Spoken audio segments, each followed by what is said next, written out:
I had a viewer who is working on restoring one of these old radios, and he asked me to take a look at the documentation for this and kind of give him an overview of how this radio works. It's a little bit complicated. Actually, it's a lot complicated. So I thought it would make a good video. I think everybody would be interested in this because I think people liked some of the Holocrafter stuff that I did. And this actually smells a lot like a stuff that I did for spectrum analyzers, kind of the block diagrams of spectrum analyzers, how the frequencies get converted and how the internals work. So I'm going to make this video about the block diagram of this radio. So what is this radio? This radio is a Collins R-388, and it was a specific model of Collins radio that was built for the Navy. Well, first I'll put a picture that's better than this Xerox copy here. And you can see it's a beautiful radio. It's got lots of knobs. It's got a dial in the middle. And then it's got that window at the top. The window at the top is the band markers, right? So whenever you change bands, a new set of numbers appears in that window, and then there's a little cursor that moves back and forth. It's kind of like a lot like the old tube testers, where you flip the whichever tube you were testing, and there's kind of a scroll of paper that moved in front of a window and told you which one you were on. And this is a lot like that. It's a drum with a bunch of printing on it, and that drum rotates, and you get to see on the window. So how many bands is this thing? It's 30 bands. That's right, 30 bands. And it covers 0.5 kilohertz to 30.5 megahertz. So every band is 1 megahertz. So it's very, very sensitive to each one of those segments. Okay. So this thing was built, I believe, I don't know what the exact numbers are. I believe the first models were in 1951, and I know they went at least through 1961, because in 1961 there was a price tag on it of $1,240. And if you convert $1,240 to today's money, that's almost $11,000. So yeah, this was a very, very, very expensive radio. It's very similar to the Collins 51J-3. And there's a whole bunch of series of this. Some came before, some came after, but this is about this particular model. Like I said, it's a 30-band radio, and it has 18 tubes, 18 tubes. So that's a lot. It beats my Holocrafter 15.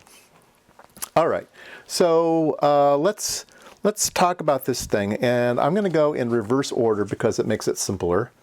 So the first thing I'm going to do is do a block diagram of the last part. So here's the speaker, and there's an audio amplifier that feeds the speaker, so that's straightforward. There's an AM detector, and so that means we have to have some kind of IF. And there's a variable gain here. So this is the AGC. So this is an AGC circuit, automatic gain control, that comes into this thing.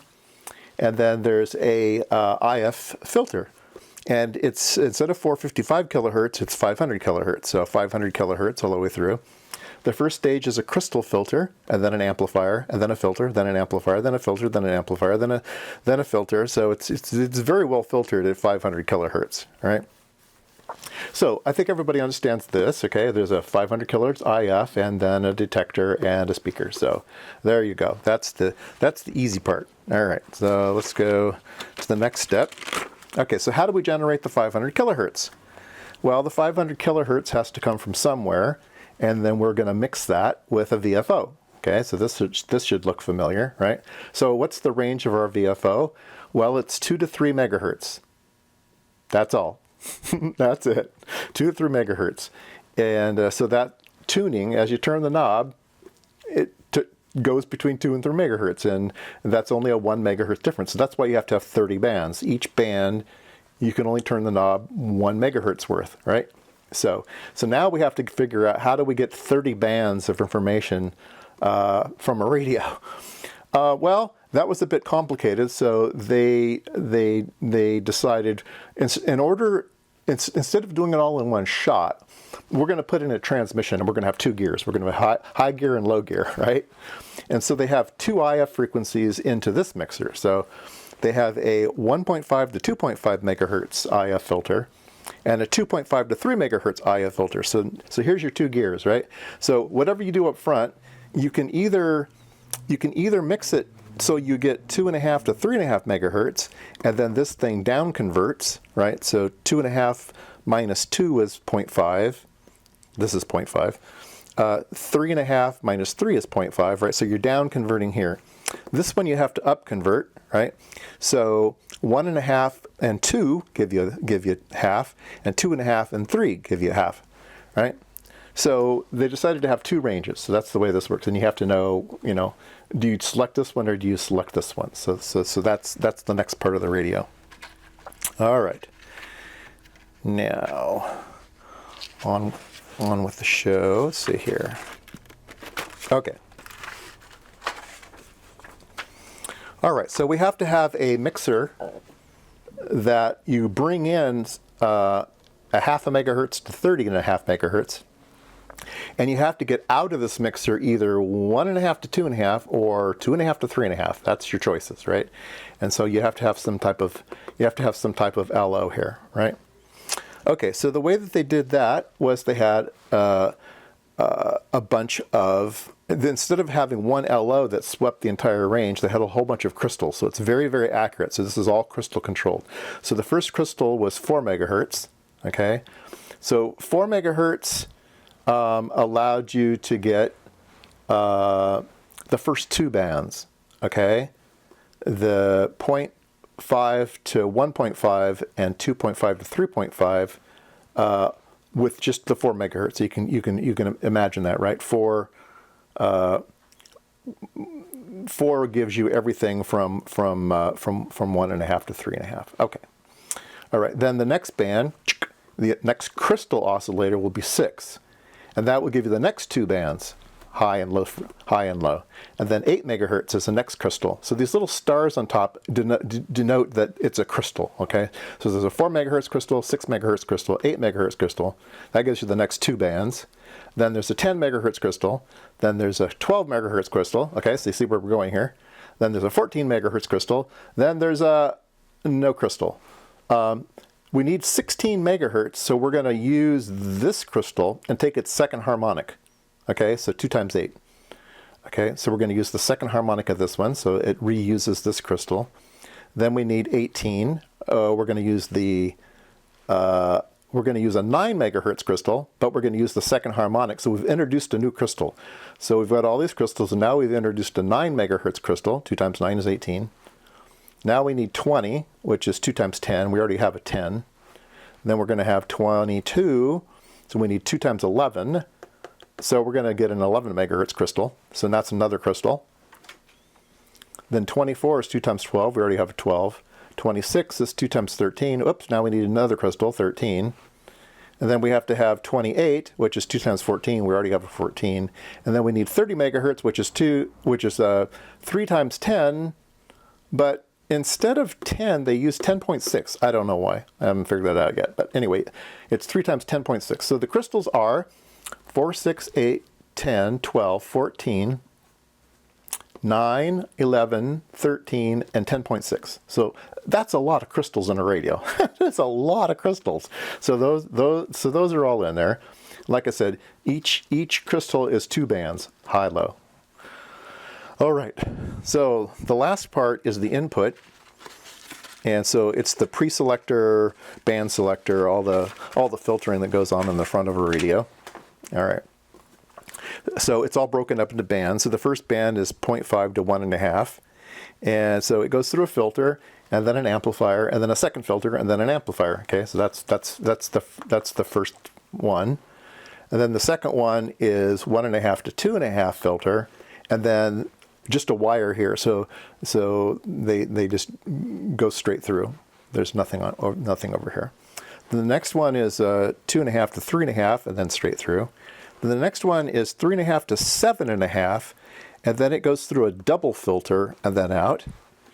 And then 7.5 to 15.5 through a double filter, and then 15.5 through 30.5 through a double filter. Okay. So you may have noticed all these arrows here. What do these arrows mean? These arrows mean that these filters are actually tunable. They're all inductor based, and there's a slug in the inductor that can move. Okay, so all of these filters are tunable. As you tune the radio, these filters change. Okay, and so how do they do that changing? Remember when you adjust the IF of a radio, you're generally in there with a little set of screwdrivers, like non-conductive screwdrivers, and turning slugs and stuff. Well, how would you do that mechanically? Well, they have a coil and they have a slug inside of it, and that slug will move up and down. Okay, so it's like a piston in a car, or more effective, for generalities, more like a valve, and then there's a cam underneath, and the cam moves the valve up and down, right? So it's the cam in a car. And so there's a cam in the radio, a very, very, very complicated cam. So you can look over here, there's these heart-shaped cams, and they push on the slugs in the inductor. So this cam operates these 3 slugs, and this cam operates these 3 slugs, these 3. This cam operates 7 slugs. So as you tune the radio, it's got this really cool transmission in it that keeps track of everything. And it is wild. It is absolutely wild. So yeah, it's totally amazing, and I think I even skipped one of the let's see here. Remember these two IF filters, the high-low, those are also on the adjustable cam. So these adjust as well. So as you're tuning the radio, these adjust, and then all of the front end ones adjust. Pretty crazy. So I'll get everybody to vote. Is this a very, very clever idea or a very, very dumb idea? I notice nobody's doing this anymore. So it might have been too clever for its own good. It might have been just too expensive. Maybe the Navy could pay for it, but nobody else could pay for it. So they just don't do this anymore. Of course, with DSP radios, you don't need it any longer. Everything gets tuned. But yeah, it is a crazy mechanical thing. You can see in the thing, as you turn, remember this is 30 bands, clunk, clunk, clunk, clunk, clunk. So as you turn to clunk, clunk, clunk, then this wheel with all of the band numbers on it changes. So that's what you see in the window on the front, right? And then as you're tuning the range also, it goes into the VFO, right? So that's that 2 to 3 megahertz VFO. So, the little fine adjustment here, and then this coarse adjustments. And see, here's the band change knob. So this is the clunk, clunk, clunk one, and then this is the little fine tune one. And the fine tune one doesn't rotate. So the clunk, clunk, clunk one rotates the drum, but the little fine tune one moves the little cursor back across the window, right? That's what this string does, is it moves that little cursor back and forth as you tune the plus and minus half a kilohertz. Pretty crazy. The VFO is in a hermetically sealed can. Get that. There's 2 vacuum tubes inside this hermetically sealed can. There's 2 capacitors in a Hartley configuration that cancel out any temperature variations. And then there's 1 vacuum tube that's an OA2 that feeds a regulated voltage just for the VCO. So there's 3 vacuum tubes just for the VCO. So yeah, this thing doesn't drift. This thing stays rock solid. This thing is amazing. Anyway, hope you enjoyed that. I certainly learned something looking through all of this. It's a crazy radio.